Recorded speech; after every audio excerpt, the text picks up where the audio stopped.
We are live. All right. Here's what we're doing today. I'm going to try to do this live weekly. I do adjust the time a little bit today, and I apologize. So here's what we are going to do.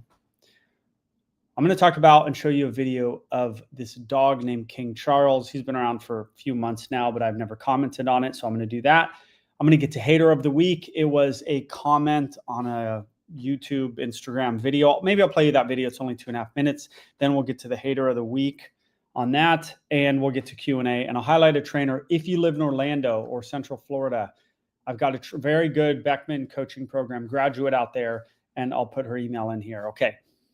So I will be looking at the chat, by the way. I'll read it if it's good, but I'll be glancing at the chat because that's why it's here, so that we're interactive. But let's watch King, I think his name, yeah, King Charles. I got the video right here, and I'm going to give you my opinion. Many trainers, Cesar Millan did a video about this. I've got a different take than him. He was right, but I think about this differently. So what we're going to do, we're going to watch that right now. So this is...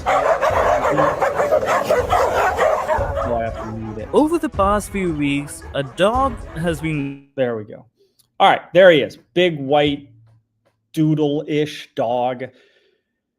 And we got to deal with all this nonsense that they do because there's really no good videos out there of it. And he runs around this place, and we're going to get to this place in a minute. And he's an alpha dog. And he got taken over recently by a lab. I believe he lost some fight, you know. But I find this interesting on a lot of levels. Look at this. Most of you have seen this, I think. We'll just let this play while I talk. So the first thing I thought of when I saw these videos is I said, where is this place? Like, what is this place? How are they getting this behavior from these dogs that I've never really seen? And I've never seen it because this doesn't happen in this way at a dog park. This doesn't happen in this way at a dog, like at a shelter or at a doggy daycare. This doesn't really happen in this way in the wild because dogs can leave. So this is a unique situation, and it's mainly unique because there seems to be almost no human intervention. Dogs don't act like this when there's human intervention. This is Lord of the Flies. If you've read that book, a bunch of kids were put on an island with no adults, and chaos-ish ensued. It's not really chaos. There's control to it. That's what's going on with this situation. So they created a very unique situation because there's no humans involved. The dogs don't have love from humans. They don't have leadership from humans. They also have boundaries. So they can't just go super far away from each other. So the first thing I say is, what is this place? And it's a very unique, it's in China. It's a very unique situation that they're in. That's first that I thought. The second thing was I started to think about what we could, as dog owners, what you could learn from this dog. You know, Cesar Millan, I watched a minute of his video. He's like, oh, it's very beautiful. And look at the body language. And that's all fine. But what I think is, what can we learn from King Charles? And I think that there's a few things to learn from him, okay? Or a few things in a way that back up certain methods, actually prove certain methods that many of us have been told that doesn't work, that doesn't work, that doesn't work. Okay, but we'll get into it. So think about a wolf pack, the system of a wolf pack. That is kind of the truest and the best way for canines to live. How do I know that? Because it's been tested for now 10, 20, 30,000 years. Like, we have arrived at the wolf pack, and wolf packs aren't going away. They actually get bigger. So whatever the wolf pack is doing, it is working. And everything that hasn't worked about a wolf pack has gone away. And they have boiled it down over many years to what is now in a wolf pack. And this thing that's happening with King Charles and that facility is maybe the closest thing to a wolf pack that we can find. So it's in its own way, that King Charles situation is in its own way like a very natural situation. All right. And that's important. We're going to call that the dog system. There's the wolf pack system and the dog pack system. That is in its own way like a very beautiful thing, what's going on there. And it works. It works. King Charles is not like, he's an outlier, but he is just an outlier in then how extremely dominant he is, or extremely alpha he is. So if it works, there's a reason he's acting that way and the dogs are acting that way and the challenging him is acting that way. What can we learn from it? Well, what I learned when I watched it is the alpha role works. Let's rewatch. Let's rewatch this situation. Okay. The alpha role that we have been told does not work. It works, or he wouldn't be doing it. Watch this move here. Now, let me ask you this in this situation. Why did he keep going here? Look at this dog. This dog goes, I'm submissive. And he goes, like, super submissive. Why did King Charles do that move right there? Why did he keep going? Why did he get on top of the dog? Is it because he's an a-hole? Or is it that he knows something that many people do not know?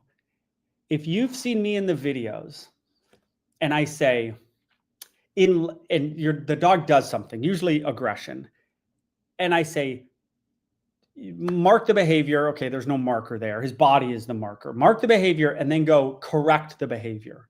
And my last big video I put out a month ago was, 150,000 views or something. I told them, flip the dog. I don't do a lot of alpha rollovers, okay?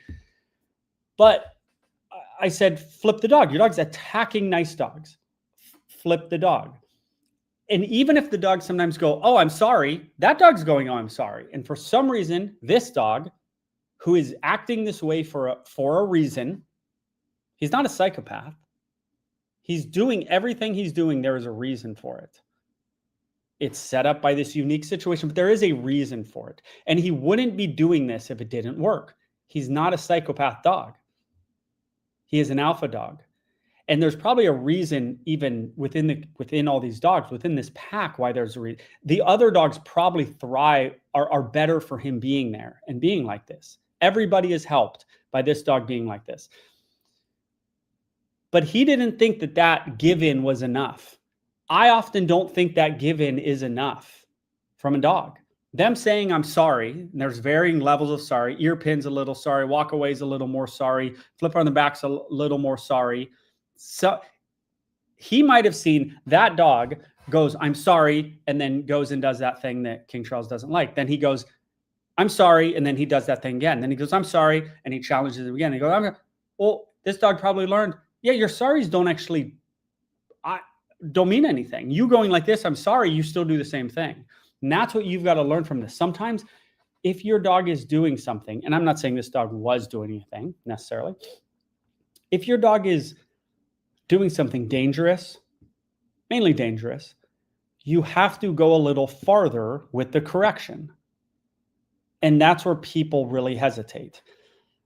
There's another aspect to this, and that is if society or the force-free folks have told you that this thing is really bad and you should never do it, you really need to zero in on that thing and really start to explore it. Okay? I have found that the things that the force-free trainers think are the worst things in the world actually are the kind of the best things in the world. That's the things that actually get you results. And that's why they are demonizing it. The alpha rollover, if you want to call it that, whatever that means, is done by that dog for a reason. It was done by Cesar Millan for a reason. Cesar Millan has fixed by himself, helped, rehabbed more dogs than every positive reinforcement trainer in the world combined. Demonizing Cesar Millan. They wanted him to die. You know why? Because he is 100 times better than all of them. That is why. When they hate something, you need to go, oh, there's something to that. 100% of the time. There's a lot of situations in society that's true too. Certain groups hate this thing. Well, there's reason for that. But it's 100% true in the force-free community. When they hate something, you need to really look into that thing and think about using that thing, because they hate it because it works 100% of the time. Almost 100%. All right. Force free equals woke dog training. Jim Brady says, yes, that is true. All right. What questions do you have about King Charles, that video, what I said? I was interested in the situation first and foremost, and then I was interested in what he does, why he does it, and why it works. And I brought it to Wolfpack Systems and the system at that facility because it almost becomes a perfect system because there's no human intervention to mess it up. Okay? He wouldn't have to be that way if there was a person in the mix doing that. He wouldn't be that way. He just wouldn't. There's this very powerful force that is this person who's, 75 pounds bigger than him, that is also an alpha. He wouldn't be doing any of this stuff. It'd be taken care of already. Now, there's this thing on well, dogs can do certain things or can act a certain way to other dogs, but it doesn't translate it intraspecies or interspecies, between species. That's not true at all. I follow this guy on Instagram. He's got a farm in Africa. He's got an old baboon. There's some warthogs there. It's actually his parents' farm. And then he's got meerkats. And then he was telling a story about this old baboon. And he said, I had these Rottweilers, and this baboon would get in the fights with these Rottweilers because she wanted to be on top. The baboon wanted to be on top. And I thought to myself, I wonder who knows more about dominance in between with different species than a guy on a farm in South Africa or a force-free dog trainer that's still living with their mom. I think it's the guy in Africa who has a farm. And he said the baboon was trying to be dominant over the dogs. This dominance thing between dogs and people is real. Maybe we call it a different word. I don't care about dominance. I don't care about the word. I think there's bad connotations to it. But this relationship between species, intraspecies or whatever, is real. And you can't discount that. It is real. All right. So do we have any questions on this? I'm glad you're all here. Thank you for being here. That was our video of the week. All right. You need to follow through, says Lisa. You need to follow through. And then you need to test the results. If there's no change in behavior, you need to do it again and again. Greetings from Chile. Joel, your content has helped me. Thank you. Okay, absolutely. Okay, everyone agrees with me. I saw the whole clip. The dog was causing havoc by picking fights. Okay, that dog was causing havoc by picking fights. King Charles did not think it was enough that the dog just bowed down like this. He said, I need to go farther to have a real behavior change. And by the way, that dog was not hurt in any way. Maybe his feelings were hurt. Your feelings dogs, people, your feelings can get hurt. You'll be fine. Feelings should be hurt. There's a lot of kids growing up right now and their feelings are never hurt. Okay? You don't want kids like that. You don't want kids like that. You see them all over the place. Are there reasons you wouldn't recommend having 2 Dobermans? We are thinking about getting a second one. Well, I have 2 Dobermans intact. I've had 3 fights, maybe 4. They're half-ass fights, but they're fights. I don't know. You know what to do. You know how you're going to break it up. You know how you're going to make it so that they don't happen? That's maybe a talk for another day, but I do a lot of stuff to make sure I am King Charles with my 2 Dobermans because they're not messing around. You know, my nan said I could get your merch for Christmas with my Christmas money. Oh, awesome. Get it. Go to YouTube. I have the link right there. Thank you, Miriam Parker. Okay, real quick, we'll get to, not real quick, we're going to get to hater of the week, unless you guys have any more questions. All right. Oh, we can't watch this video. On here, for some reason, you can't really like share screens. So guys, you can look at a video. You could go to Instagram, TikTok, or YouTube, and you could watch my last video. I was walking down the street talking about the need. I took Prince, who is intact, and Duke, who is intact. Prince, one day I took to a field. I took them both to a field.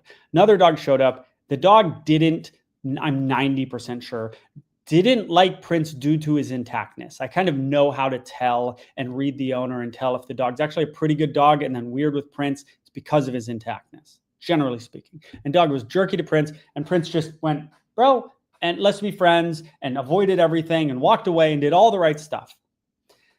And I took Duke the next day to a field. There was also a dog like mean mugging him. I'm not sure that it was the intactness, but I wasn't ready to let Duke off the leash. And the lady said to me, she said, oh, she said, my dog who was just sitting there staring at Prince all worked up, and Prince was on leash, or Duke was on leash. And she said, my dog doesn't like other dogs on a leash. Now that's probably not the case. She probably didn't, dog doesn't like other dogs because but there are other dogs with that dog running around. So that dog probably just likes its friends, or that dog saw that Duke is intact and didn't like that. But I was the one that showed up to a park with an intact dog. And I said, it's no problem. I said, I'm going to go. I walked here, meaning like I didn't just drive for that. Like I'm already getting exercise. I go, I walked here, I'll go. And she goes, no, you do what you need to do. And I go, no, it's no problem. Her dog looked terrible. My dog looked perfect. But I'm bringing my intact dog, understanding that there are 20% of dogs out there that will hate my dogs because they're intact. Is their dog the problem? In a way. Yeah, their dog looks bad. Their dog is the one doing all the offensive stuff. Their dog looks bad. But I understand dogs. I'm the one who decided to not get my dogs neutered and show up to a place with a bunch of neutered dogs. And I know they're not going to like him. It is my responsibility. When I signed up for, if you buy a Cane Corso, you signed up for certain things. Oh, people avoid me on a walk. Yeah, they avoid you. Well, what the hell did you expect? Oh, I got a pit bull and people are scared to let their dogs meet. Yeah. What did you expect? What do you just live in some fantasy world? I got 2 intact dogs. Dogs aren't going to like them. That's what I signed up for. So my dogs better be ready to not take it personally, defend themselves, but not take it personally, or I shouldn't put them in that situation. And Duke is perfect at the facility. He's like, oh, dog goes at me. He's like backed up. You've seen the videos, maybe. Out at a dog park without Prince there, I don't, and so it's not a dog park. It was kind of a dog park. I don't know. And so I said, I'll leave. My bad. And I said, at the end, you have to have humility. If your dog has balls, your dog has to have humility. And that's kind of a weird thing to say or to describe, but it's true. Okay, they have to be able to de-escalate. All right, so here's the hater of the week. Oh, it went away. No, I got it here. All right, hater of the week is commenting on that video. And they say, you are an irresponsible pet owner. It's a little bit different of a thing, but you are an irresponsible pet owner this is from Michelle Renaissance Frost on Instagram. You are an irresponsible pet owner if you fail to get your dog or cat desexed. And I've had many, many worse comments than this, obviously. I should go back to some of my old videos, my Karen video, as I call it, to read. That's what I'll do next week. I'll go to that old video because this one's not bad. It's just timely. In Australia, you pay higher yearly registration fees with the local council rather than the one-off registration fees for neutered pets. Assistance animals also need to be desexed by law. It's actually your dog, now she's talking to me, it's actually your dog who is likely the aggressor in any altercation if they are not neutered. Entire dogs, I guess that means intact dogs, entire dogs are far more likely to bite. You are a selfish man who is transferring your feelings of inadequacy to your dog. So this is just kind of a silly one. So one, it's hard to describe you how little I care what Australia does, or Canada, or Europe, or any other part of the world. I don't care. I care zero. Like, there's things like Europe has better wheat than us, much better. But I don't like that because I'm not like, oh, Europe, that's great. I just want us to have that. I don't like better wheat because Europe does it. I just want better wheat for us. Like, I could care less what any country does, what any law of another country does. It matters to me zero. So you describing what they do in Australia, no one cares what they do in Australia. Australia has a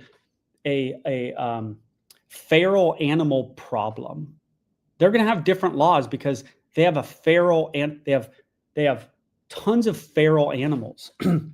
Feral's domesticated, then becomes wild again. They have a problem. So I get why Australia would be different than us. Okay. And then lastly, you're a selfish man who is transferring your feelings of inadequacy to your dog. That doesn't hurt my feelings. I've heard that before. I would argue I have problems, not problems, but I have character defects. I would say inadequacy is not one of them, honestly. To full of myself, I don't think is one of them, although a full of themselves person probably doesn't think they're full of themselves. I am a person, I'm a child of God who is no better or no worse than any other person. I don't think I'm special in any way. In any way. I don't think my kids are special. Inadequacy or the opposite of inadequacy, I don't think is my problem. I'm just a dude. Like, that's all I am. And so anyway, I that's what I was thinking of when I've heard that before. Like, my videos, I'm a lot. And people are like, oh, they like get mad at me for some reason about like how I am on video. I don't know. I'm that way. I'm a little much on the videos, although I'm the same with the people. I have an hour with them. Like, I'm trying to get through their heads, trying to get through the dogs' heads. That's just how I am. All right. Then we'll get to Q&A. So let's go through this a little bit. Questions. Beckman's Archer. My 4-month-old puppy was attacked by an off-leash adult male lab. Puppy covered in spit, no blood. Now puppy will not poop in our yard, which is where it occurred. Yes. I'm sorry that happened. When I was walking Duke, I had pepper spray. I'm not sure you can say that on here because other countries don't allow it. And so this video goes to other countries. But I have that everywhere. And I'm like, if a dog comes out at Duke's 5 months old, I'm his third owner, and something seriously traumatic happens to him, it could change Duke for the rest of his life. And so she's a longtime person, DJO. I'm sorry that happened. You can come back from this. And your dog may just have the pooping issue and not an issue with dogs. But here's what you got to do. You have to slowly and methodically get your dog with unbelievably good dogs to wash away the stench of what happened. Okay? Because the pooping thing is going to resolve itself. If your dog's scared of dogs, that's a harder thing. So, or scared of some dogs, or scared of some situations. All right. So very slowly and methodically get your dog with other dogs. The minute that other dog even becomes too pushy, right? I'm fine with dogs being a little overwhelmed. I'm not fine with your dog being a little overwhelmed.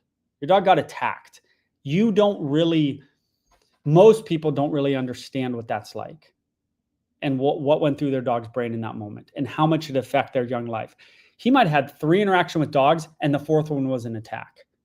That's 25% of the dogs have attacked him. If Prince, something happens to Prince right now, he's at like a 1,000 to 0 ratio. I mean, he's had a few bad experiences with client situations, all on video. And they're not even that bad. He's at a 1,000 to 2 ratio. You're at a 1 to 4 ratio, or 1 to whatever, 1 to 2, 1 to 10. So good dogs, slowly. Okay. The pooping. Now puppy will not poop in our yard. All right. Well, your puppy will eventually poop. Now, I don't want your puppy getting backed up. I don't want any, it taken to the vet. I don't want that. But he will eventually poop. And you might just have to wait him out. And when he poops, generally. And you might just have to stand in the yard and be ready with treats. But that's not the biggest thing. Just the poop in the yard. And then he poops and he goes, well, I didn't die. Now, I don't know why he won't poop in the yard. Will he go in the yard?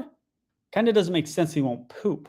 If he didn't go, that would almost make sense. He smells where the fight happened and all that. And he goes, yeah, this is where that happened. Or just the look of the yard. But if he'll go in it but not poop, I don't know that they're related. I mean, I assume they are. You wouldn't be asking it. Okay, because you're a longtime follower and I think understand dogs.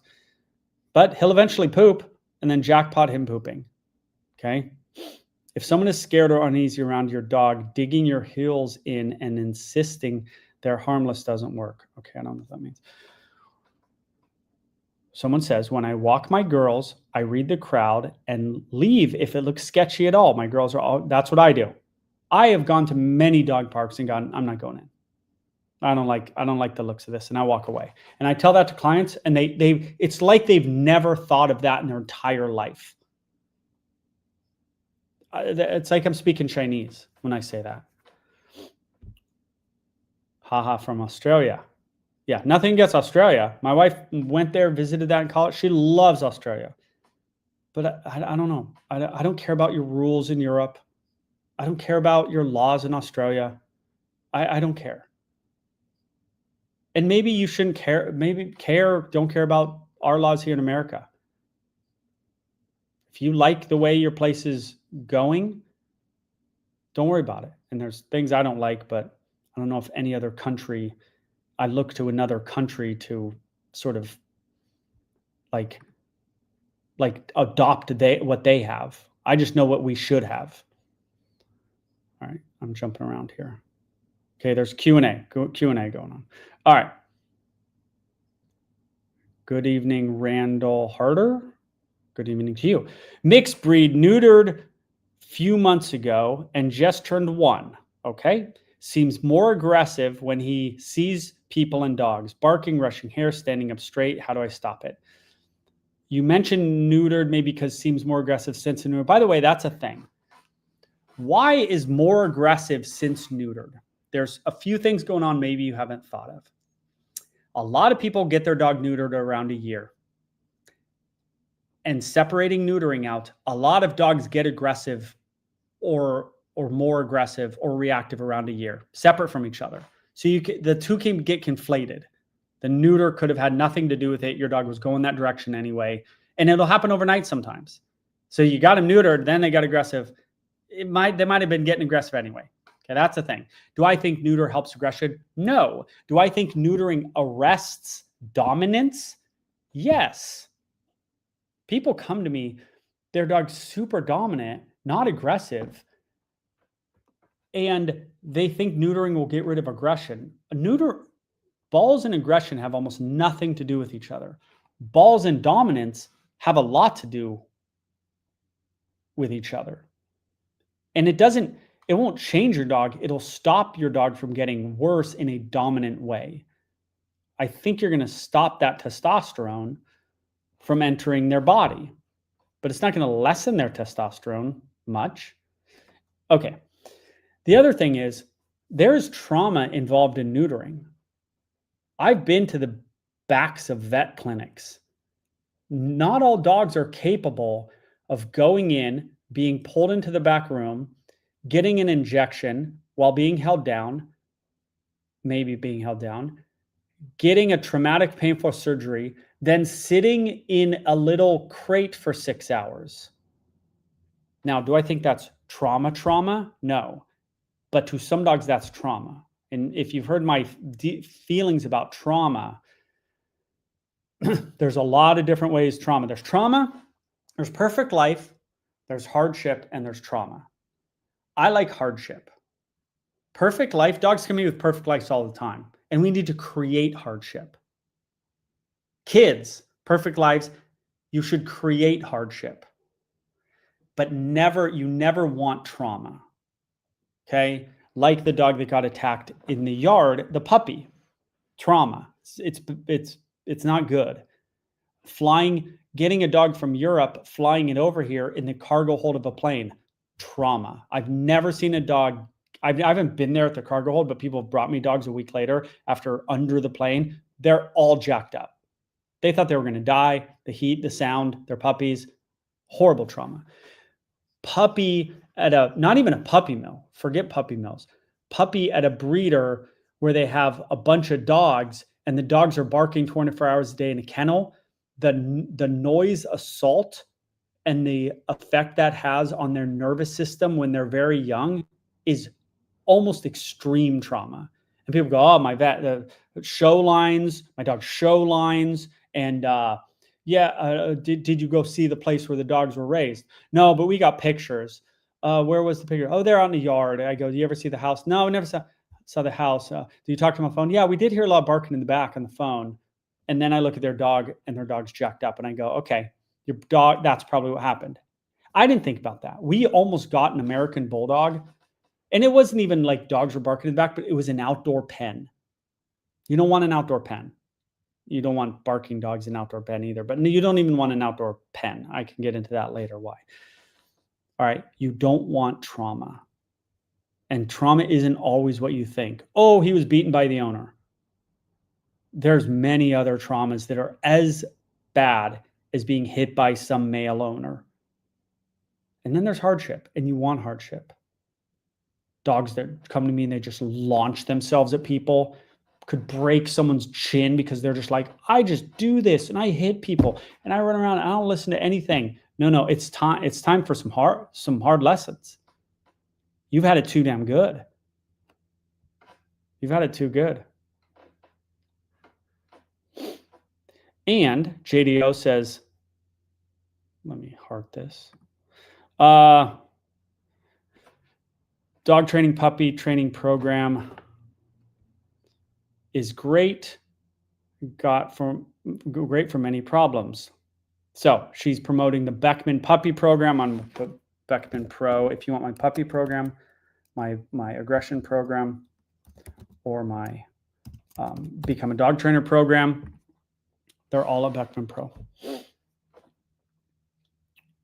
And that's actually a good point. There's a lot of people in here with puppies. I would recommend the Beckman puppy program. I basically turned the cameras on when I was raising Duke.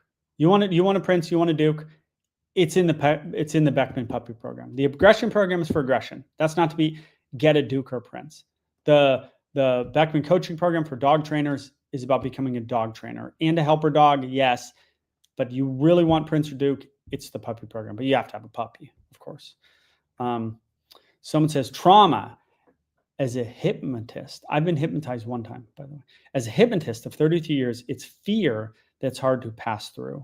It's fear that's hard to pass through. Oh, I think for her, that is the fear is so much that it's hard and impossible to get over it. What Joel's explaining makes sense for humans. Okay. By the way, can I tell you a story?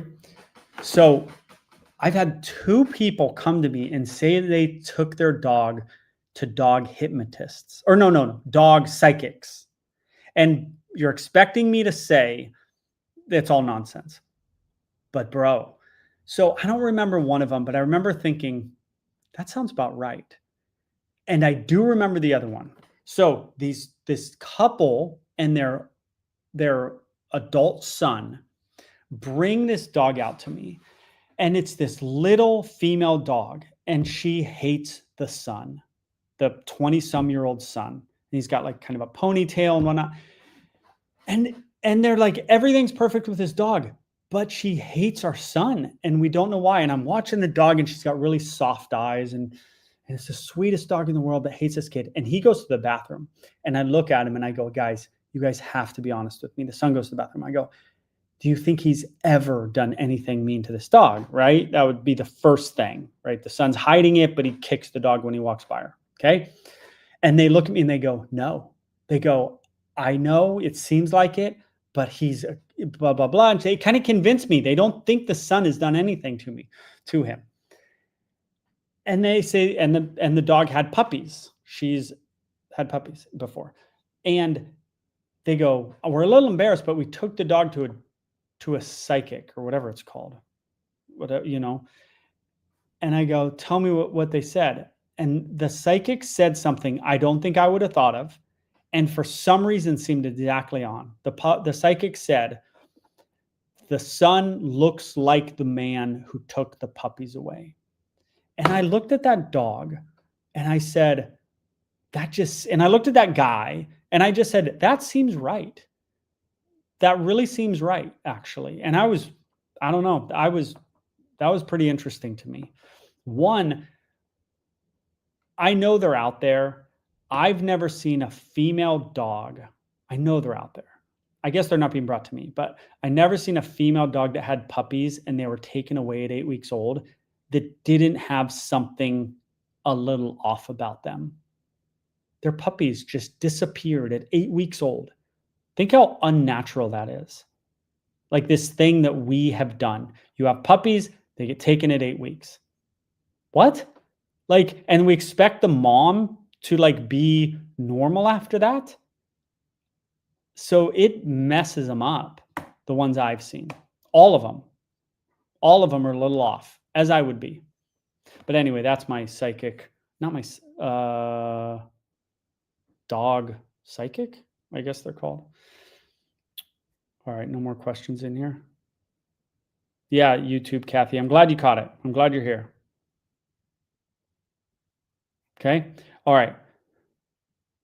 Now I'm going to anyone in Central Florida. I used to live there. I used to live in Orlando. If you're in Central Florida, I want to highlight for you Naomi Pokima. She is a graduate of the Beckman coaching program. She is wonderful. She was maybe the first graduate, maybe the second graduate. I'm going to get you her email right now. I'm going to put it in here. Central Florida, so Orlando area, Tampa, I mean, anywhere really around. She has 2 awesome dogs. She has used them as a helper dog. Here's her email, Central Florida, pin user and timeline. No, I just want to heart it. Whoops. Hide that. There we go. Naomi Pokina, that's her email. She's got 2 helper dogs, I think. One of her helper dogs is awesome, and she's a great trainer. Okay. All right, guys. Q&A for the rest of the time. I will be here every week. Okay. I'm going to try to do a Friday live. I'm sometimes on a plane. I have kids. They have doctor's appointments and emergencies. 3 kids. Remember what it's like with 3 kids? Anyone out there? 3 kids? Dude. Teenagers. It's crazy. It's insane. How can we mitigate our Doberman's prey drive? How can we mitigate our Doberman's prey drive when we take her to the park? She wants to chase little white dogs. We bring corrections every time with mixed results. Prey drive is tough. Recall is a way to mitigate prey drive. It doesn't fix prey drive. It's a recall. Okay. How would you get rid of any behavior? You could satiate that behavior. You could punish that behavior. You could extinguish that behavior. There's only so ways to get rid of a behavior. I would not recommend the satiation method. Don't let them do it so damn much that they get bored of it, because the truth is they won't get bored of it. That's my satiation, right? Satiating something is going, oh, you like doing that thing? Well, here's a ton of it, right? Oh, your kid smokes. They don't do this anymore. No one smokes anymore. But, oh, you hear my kid start smoking, I'll make him smoke a pack of cigarettes. That actually probably worked. Well, I don't know if it worked, but That's a way to do it, where you'd be really sick of smoking cigarettes if your parents made you smoke a pack in succession. That's the satiation method. So give them a lot. That's not going to work because it's self-reinforcing to chase little white dogs. Punishing the method is difficult, but not impossible. I'm not an e-collar guy. However, for distal behaviors, e-collars work well. The problem is the dog might have a Pavlovian response, feeling pain, looking at the white dog, feeling pain, looking at the white dog, may end up hating the thing more. Will probably stop the chase. When do you hit it? Maybe as the dog takes off, maybe as the dog gets close. But you probably, to really get rid of behavior, you need to punish the behavior. There's only so many ways to get rid of behavior. Force-free folks don't want to say that, but they're wrong. The reinforcing another behavior is not getting rid of a behavior. They want to go to management. Well, don't let your dog, keep them on a leash. You didn't get rid of prey drive. You kept them on a leash. Don't go to dog park. You didn't get rid of prey drive. To actually get rid of behavior. Now, you could do some things. You could exercise them before going. You're going to bring the prey drive down 10%, maybe 50%, right? They don't have the pent-up energy to do it. Doesn't mean they're not going to do it. It means they might do it less. They might do it with less intensity, okay? So we got satiation. We got punishment. Extinction. So extinction is where a behavior is simply not reinforced and it goes away. There's no punishment involved. So the problem is, it's self-reinforcing. So that would be an argument for having there be a period of time where they don't rehearse the behavior and they forget they do the behavior. Okay? That's kind of extinction. It's kind of just forgetting. Okay? But if they don't get reinforced by it, why would they keep doing it? If I were you, so what I did, my dogs have prey drive. What I did, but I'm also, I don't stop. Like I pursue, I get you. In my field, which is not as big as dog park, Duke has it with Prince. Like he will chase Prince and I go, hey, and I clap and I pursue Duke and I'm blah, blah, blah, and I grab Duke and I sit him down. And if I do that enough, he will pair hey, or I could say stop, I could say no, but I just happen to do hey, with, so then he starts to run. I go, hey, and he goes, I know what that means. And he stops. But that's because I've followed up so much and grabbed and corrected. But in a field, it's hard. Long leashes have their own problems. You could do it. He gets 15 feet on the prey and you give him a little correction on the leash. But leashes have their own problems, especially in dog parks. There's no great answer to it. The e-collar folks would say they have a great answer. And they have a good answer. But there's some problems with that. There's no great answer. The great answer, management isn't a great answer. Don't go there. I don't think that's a great answer. There's no great answers because the behavior has so many, it's self-reinforcing, it's distal, there's other people around, it's the Wild West at a dog park. Your dog's very stimulated, not just by the little white dog, but by everything. There's some problems that just are hard, and you have one of them. But hopefully I've given you some ideas. Hopefully you understand the principles that I explained. That's really what I hope, more than do this, do this, do this. Oh, we got a lot of questions in here. In 80s, it was the working method to stop teen smoking. Yes, it was. Yes, it was. I'm having luck with my Collie's prey drive with a long line. Oh, like with the charging at things full speed. Yes, I mentioned long lines. There's pros and cons to every method I just said. I am a mark the behavior, punish the behavior, correct the behavior, whatever, even though it comes much later. If they pair up the two, which they can, because your body is the bridge, your body language, there's a marker, then your body is changing, your movements are changing. That's the marker for the incorrect behavior, your body. Then the punishment is the punishment. And it's just a grab, sit down. It's not anything major. Then they have to do it again. They won't get this after one thing. And you do it again and again and again. Hopefully you understand that the bridge. Does that make sense? The bridge. So the bridging stimulus. There is a clicker is a bridging stimulus. Okay, it bridges the gap in time between the behavior and the reinforcement. Your body is going to be, and you use a clicker when there is a gap in time. Now that's why stupid people use clickers right in front of them. Like, why use a clicker when you're right near the dog? Just feed the dog. Clickers should really be used also for distal behaviors. You're bridging a gap in time. But in this case, your body is the bridging stimulus. They're going to look, they're going to hear that clap, they're going to look, and then they're going to see you coming in a certain way. And that is pairing the clap with the correction. Your body's the bridging stimulus. And then they will eventually, you'll go, hey, and they'll go, boop, and they'll walk away. But you got to get there. And you get there by following up, like King Charles. You think that guy lets stuff go? Heck no. He follows up. He follows up. All right, bridging stimulus. What? How many big words you guys want? It's not a big word, but we went over deltas last week. Bridging and deltas. It's a lot of like waterway stuff. A delta is like a no. I don't know the exact definition of what a delta would be. It doesn't matter. So it's Thursday. Well, these lives. Oh, you're right. It is Thursday. So I'm going to plane tomorrow. Thank you, whoever said that. I'm going to plane tomorrow, so I couldn't do it Friday. I'm going to do it every Friday, though. Okay? Okay. Will these lives be on Friday? Lisa, yes, they will. By the way, I love watching you right after. I have watched you right after Bosco. Love your channel, and Prince is the best. Thank you. How to stop growling at home at visitors? Oh man, I don't know that we have time for that. Sign up for the Beckman aggression program. To be honest with you, I mean, you'll get your growling done, but there's videos on a lot of types of aggression. Not say growling is aggression, but we can't get into it right now.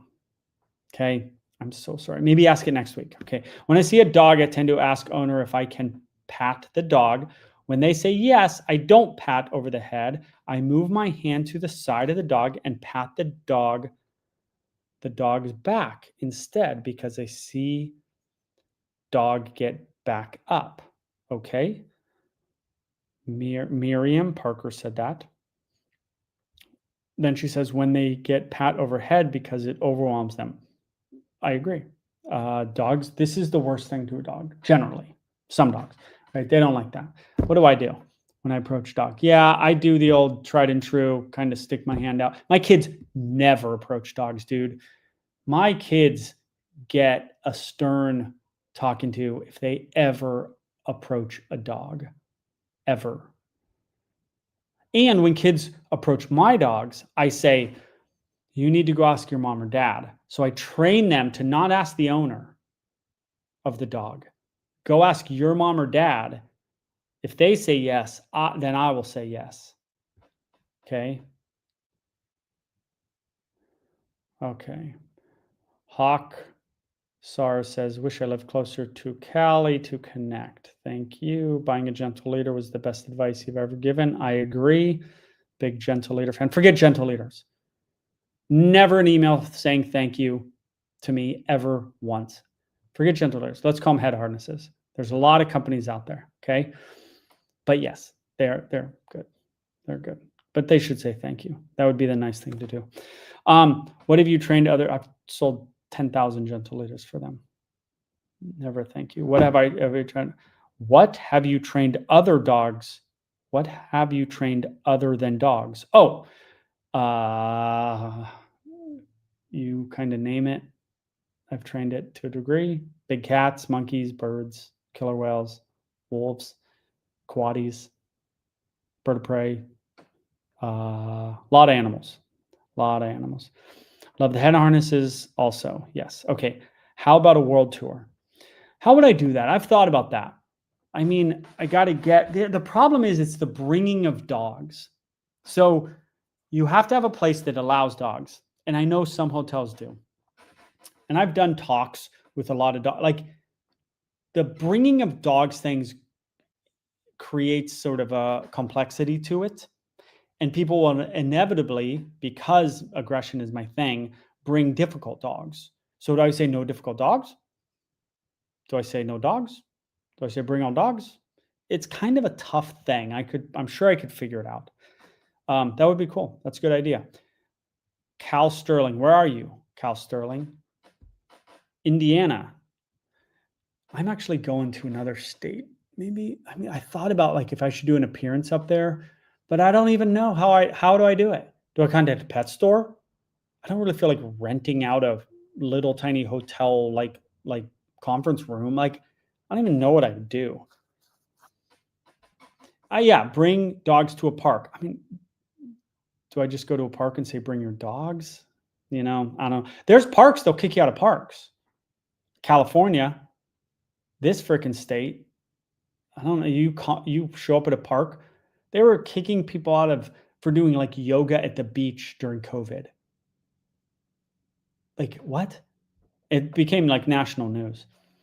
All right, you're in Quebec, Montreal. Okay.